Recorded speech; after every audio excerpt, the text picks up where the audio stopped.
The tensile test is one of the most essential methods for determining material properties. It provides key parameters, such as the load a material can endure before it begins to deform plastically or the maximum load at which the material ultimately fails.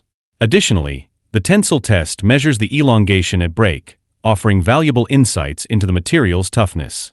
While the test primarily evaluates material behavior under pure tensile loads, it also allows for inferences about performance under other types of loading conditions. As a result, the tensile test plays a crucial role in mechanical engineering. In the tensile test, a material sample with standardized geometry is subjected to a tensile load. Standardizing the geometry ensures comparability of the resulting material parameters, as these values are influenced by the specimen's shape and dimensions. Typically, tensile specimens with circular cross-sections are used. These are cylindrical rods where the gauge length maintains a specific ratio to the diameter. In the United States, specimens with a length-to-diameter ratio of 4:1 are commonly used, while in Germany, a ratio of 10:1 is more prevalent. In addition to round tensile specimens, flat specimens with rectangular cross-sections are also used in certain cases, particularly for testing sheet metal materials. For specialized applications, other specimen geometries may also be employed. In the following example, we consider a round tensile specimen with a gauge length of 100 mm and a diameter of 10 mm. In the tensile test, such a specimen is stretched at a standardized rate and loaded to fracture under an increasing uniaxial tensile load. The specimen is clamped in the testing machine, and the elongation delta L is measured as a function of the tensile force F. The force is determined directly in the machine using built-in sensors. On the other hand, the change in length cannot be determined directly from the traverse path of the machine, as the change in length does not relate to the entire tensile specimen, but only to the gauge length L0. For this reason, the elongation is determined by means of two attached pairs of measuring arms, known as extensometers. The measured values are plotted on a force elongation diagram showing the elongation on the horizontal axis and the applied force on the vertical axis. To ensure accurate results, deformation speeds and other test parameters are specified in the relevant standards. For instance, excessively high deformation speeds can cause unacceptable heating of the specimen, which would distort the results. For steels, the standards specify that the increase in stress must not exceed 30 newtons per square millimeter per second.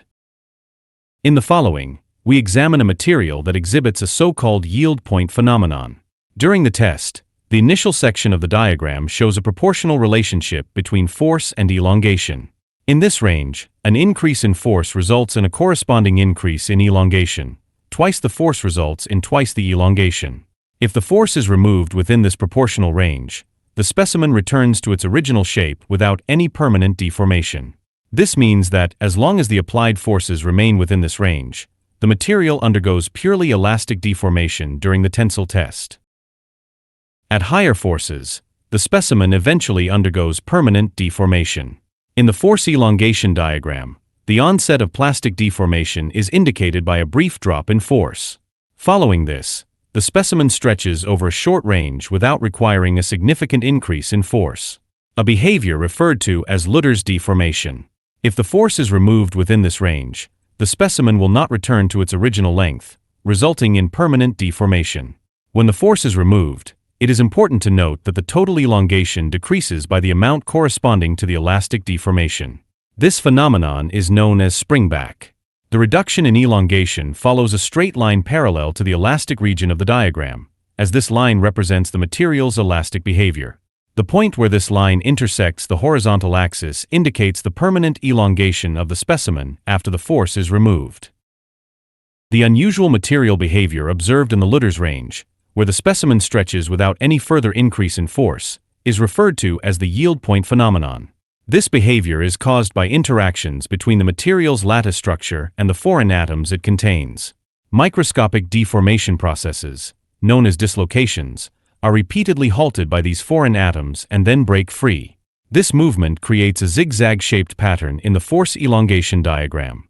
However, above a certain level of deformation, the yield point phenomenon disappears. Beyond this point, further deformation requires an increasing force.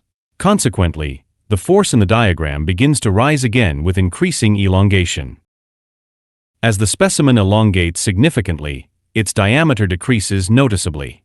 Initially, This reduction in diameter occurs uniformly along the entire length of the specimen, which remains cylindrical in shape. However, as the specimen becomes progressively thinner, less force is required to continue the deformation. Consequently, the curve in the force elongation diagram gradually flattens. This range, during which the cross-section of the specimen decreases uniformly, is referred to as uniform plastic deformation.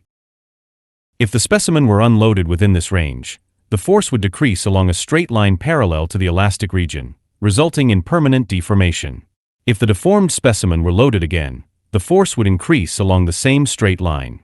From the diagram, it becomes clear that this new line extends further.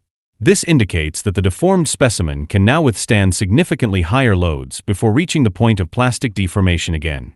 This phenomenon is known as strain hardening. Strain hardening is commonly used in processes such as sheet metal rolling, where the deformation increases the strength of the material. The range of uniform plastic deformation is therefore often referred to as strain hardening. The effect of strain hardening ends at the highest point of the curve in the diagram. Beyond this point, the specimen begins to experience localized necking.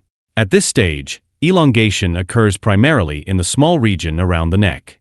Due to the significant reduction in the cross-sectional area at the neck, the force required for further elongation decreases rapidly. Consequently, the curve in the diagram drops. Eventually, the specimen becomes so severely necked that it fractures, marking the end of the tensile test. The result of a tensile test is initially always a force elongation diagram. However, this diagram alone does not provide information about the material's strength. The diagram is significantly influenced by the geometry of the specimen. For instance, a thickwood specimen may withstand a much greater force before fracturing compared to a thin steel specimen, as long as the cross-sectional area of the wood is much larger than that of the steel. This, however, does not imply that wood can inherently withstand greater loads than steel. For this reason, the force must always be related to the cross-sectional area of the specimen. To make comparisons easier, it is most practical to standardize the force to an area of 1 square millimeter. This is done by calculating the ratio of the applied force F to the initial cross-sectional area S0. The cross-sectional area used is always the initial cross-section of the specimen, regardless of how it changes with increasing deformation. This quantity is referred to as engineering stress sigma. Engineering stress is a geometry-independent measure of the load on a material. It allows for a comparable assessment of the load intensity, even when specimens with different cross-sectional areas are tested in tensile tests. For example, a stress of 400 newtons per square millimeter means that a force of 400 newtons acts on each square millimeter of the specimen's cross-sectional area, regardless of the absolute size of the cross-section. The measured elongation in a tensile test is also geometry-dependent. For example, a steel specimen may elongate much more than a rubber specimen under the same force, provided the steel specimen is much longer than the rubber specimen in its initial state. However, this does not imply that steel is easier to deform than rubber. For this reason, the elongation of the specimen must always be related to the initial gauge length. The elongation is therefore expressed as a percentage. To calculate this, the quotient of the elongation delta L and the initial gauge length L0 is determined. To express this as a percentage, the quotient is multiplied by a factor of 100. This quantity is known as strain epsilon and serves as a geometry-independent measure of the material's deformation. In summary, the following can be stated: to eliminate the influence of specimen geometry, the force is related to the initial cross-sectional area of the specimen, referred to as stress, and the specimen elongation is related to the initial length, referred to as strain. This approach transforms the geometry-dependent force elongation diagram into a stress-strain diagram, which is largely independent of the specimen geometry. As a result, different materials with varying geometries can be compared. It is important to note that the stress-strain curve does not differ qualitatively from the force elongation curve, since the quantities plotted are only scaled by constant factors, such as the initial cross-sectional area or initial length. In fact, the specimen geometry does play a role in the stress-strain curve, although the effect is generally minor. For instance, slightly different results can be obtained when using a flat specimen instead of a round one. Flat specimens, for example, may experience stress peaks at their sharp edges, which can lead to premature material failure. Additionally, there are small differences when using a longer specimen compared to a shorter one. We will explore these details later. Strictly speaking, The comparability of the material parameters, which will be described in more detail in the following, is only valid if they are obtained from specimens with identical geometries. For materials exhibiting the yield point phenomenon, the stress-strain diagram shown is typically obtained from the tensile test. This kind of curve is characteristic of materials like low-carbon steels, as well as copper and aluminum alloys. As explained earlier, the diagram consists of different regions, each representing specific processes occurring within the material. These regions are defined by certain parameters, which will be described in more detail in the following. First, the diagram shows the linear increase of the curve, where the strain increases proportionally to the applied stress. This is the previously mentioned range of elastic strain, which is characterized by purely elastic deformation. Mechanically loaded components may only be stressed within this elastic range to avoid permanent deformation and to ensure functional reliability. Consider, for example, cylinder head bolts for engines, where permanent deformation over time would lead to leaks in the cylinder head. The limit to which a material can be elastically stretched without permanent deformation is known as the yield strength sigma y or yield point. This strength parameter marks the end of the elastic strain and can be considered the elastic limit. The yield point is one of the most important material parameters in structural engineering. It can be calculated by dividing the tensile force Fy at the end of the linear portion of the curve by the initial cross-sectional area S0 of the specimen. A more precise distinction can be made between the upper yield strength sigma yu, which marks the beginning of plastic deformation, and the lower yield strength sigma yl, to which the stress subsequently decreases minimally. If the tensile specimen is stretched beyond the elastic limit, it begins to deform permanently. The onset of plastic deformation is marked, as previously explained, by a brief drop in stress, followed by the Lüders region, where stress remains almost constant. This region, which spans from the onset of plastic deformation to the onset of strain hardening, is also referred to as yield point elongation. Since the specimen cross-section then decreases uniformly over the entire length of the specimen up to the peak of the curve, this region is also referred to as uniform plastic strain or uniform strain. The uniform strain ends at the maximum bearable stress, after which the specimen starts to locally neck. The maximum tensile stress a material can withstand is known as the ultimate tensile strength sigma u or simply tensile strength. This characteristic value can be calculated by dividing the maximum tensile force Fu by the initial cross-sectional area S0 of the specimen. The strain the specimen undergoes until the tensile strength is reached is called the uniform strain Au. It's important to note that when the load is removed at the point of maximum stress, the specimen experiences springback due to the elastic deformation. The remaining uniform strain is determined by shifting the straight line of the elastic region through the maximum of the stress-strain curve. As a result, a distinction can be made between the total uniform strain AUT, which represents the total strain at the point of ultimate tensile strength, and the remaining uniform strain AU, which is the strain that remains after the tensile force is removed. The uniform strain range is particularly important in forming technology. Exceeding this strain would lead to necking and material failure. Therefore, a large uniform strain generally indicates good forming capacity. This is especially significant for forming processes such as bending or deep drawing. When the curve reaches its maximum, the specimen begins to neck locally. This section of the curve is referred to as the necking strain. After this point, the specimen stretches primarily in the small area around the necking until it eventually fractures. The remaining strain in the specimen after fracture is called fracture strain AF or elongation at break.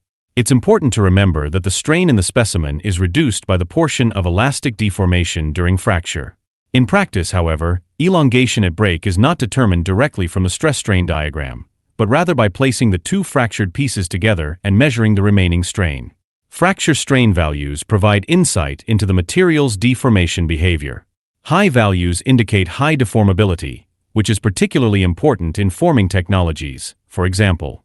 At this point, the previously mentioned geometric influence becomes relevant when using shorter or longer specimens.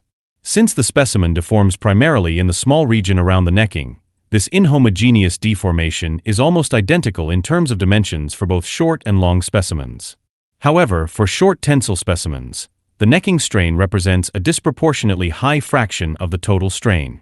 As a result, tensile tests with shorter gauge lengths will generally yield higher fracture strain values compared to tests with longer gauge lengths.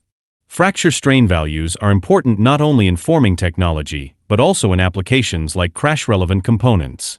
For example, car bumpers should be designed to absorb as much energy as possible in the event of an accident. To achieve this, they need to be highly deformable before finally breaking. A large fracture strain is advantageous because it ensures that the component doesn't break immediately, allowing it to absorb more deformation energy. The area under the stress-strain curve serves as a measure of the material's energy absorption. The larger the area, the more energy the material can absorb per unit volume. A large area under the stress-strain curve is achieved by combining high fracture strain and high tensile strength. So-called trip lightweight steels, which stands for transformation-induced plasticity, have such a property in particular and are therefore frequently used in the automotive industry. In addition to fracture strain, the so-called reduction in area at break also provides valuable information about the material's deformation behavior. This parameter is determined by the ratio of the reduction in cross-sectional area after fracture to the initial cross-sectional area of the specimen.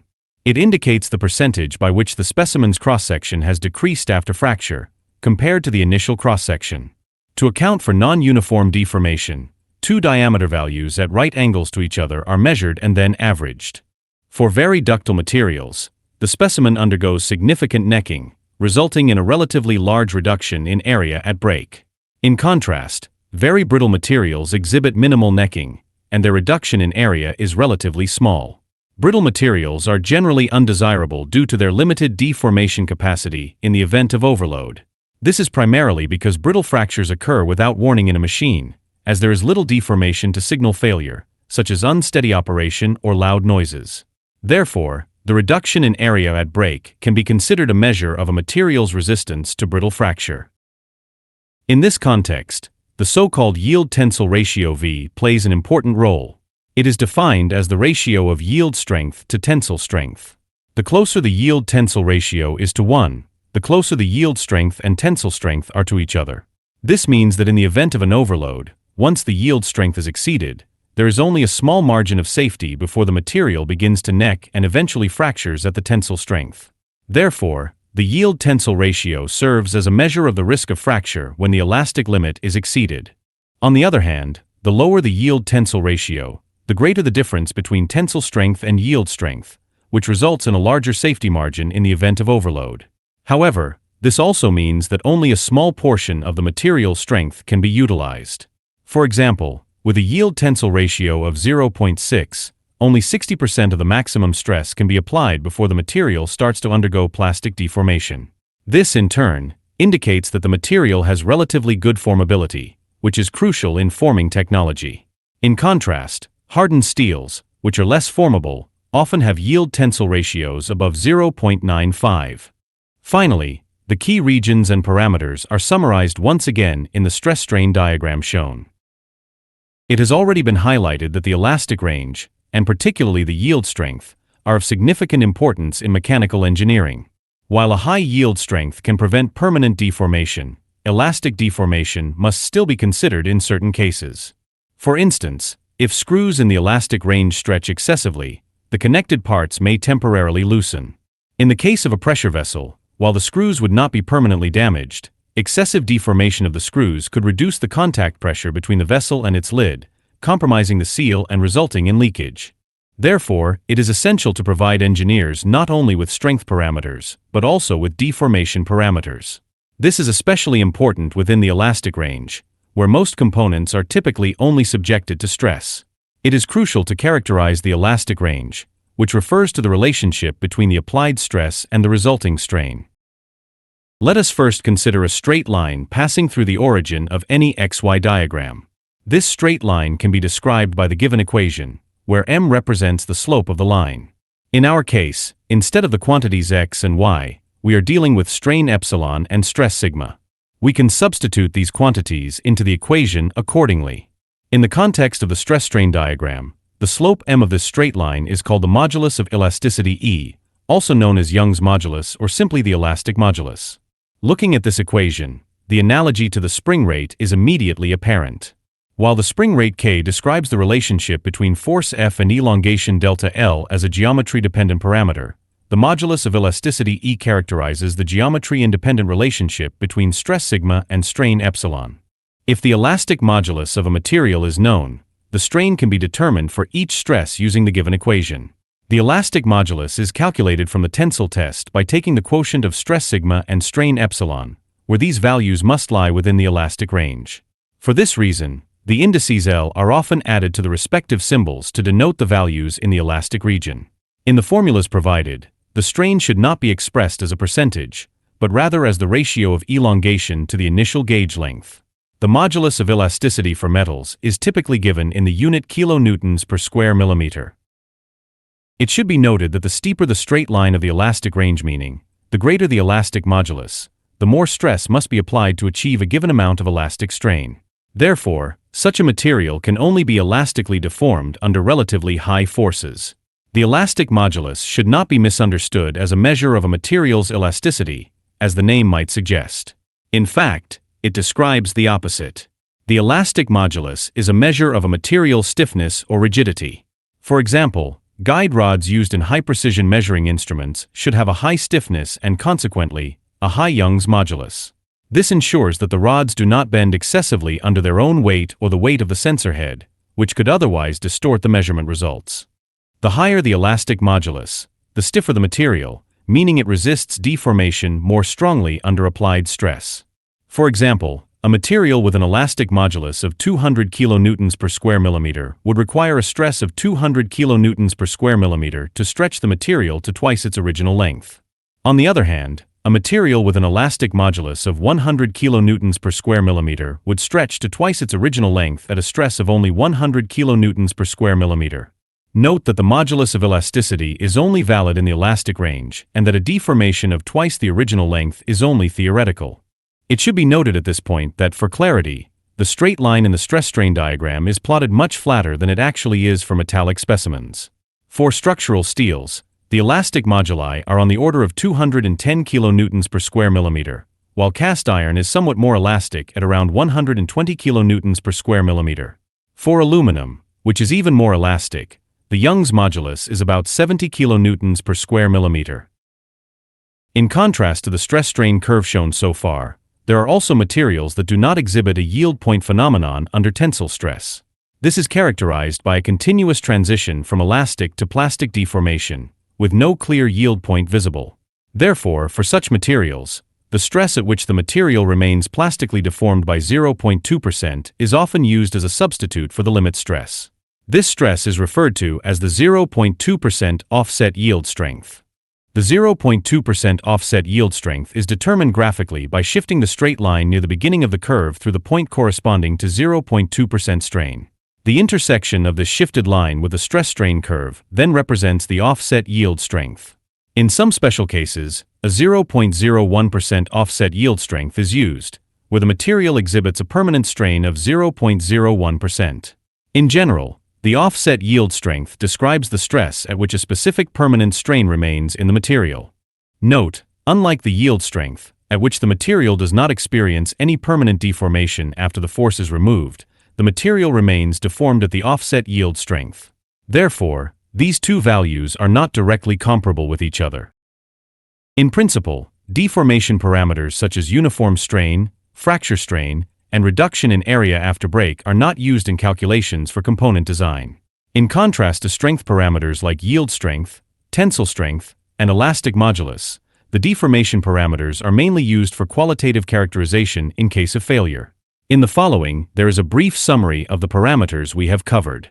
Yield strength. Stress below which the material is subjected to purely elastic stress.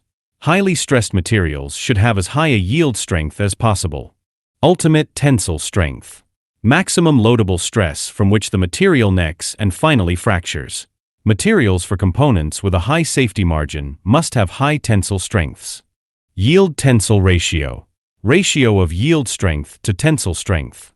Measure of the risk of fracture if the yield strength is exceeded. Materials for safety-relevant components should have the lowest possible yield-tensile ratio. Offset yield strength. Stress at which the material experiences a certain permanent strain. Highly stressed materials should have the highest possible offset yield strength. Young's modulus. Measure of the stiffness or rigidity of a material. Materials for components that may only deform slightly elastically must have a high modulus of elasticity. Uniform strain. Measure of the formability of a material without necking. Materials for forming technology should have the highest possible uniform strain. Fracture strain. Measure of the ductility of a material. In combination with a high tensile strength, this means a high energy absorption capacity.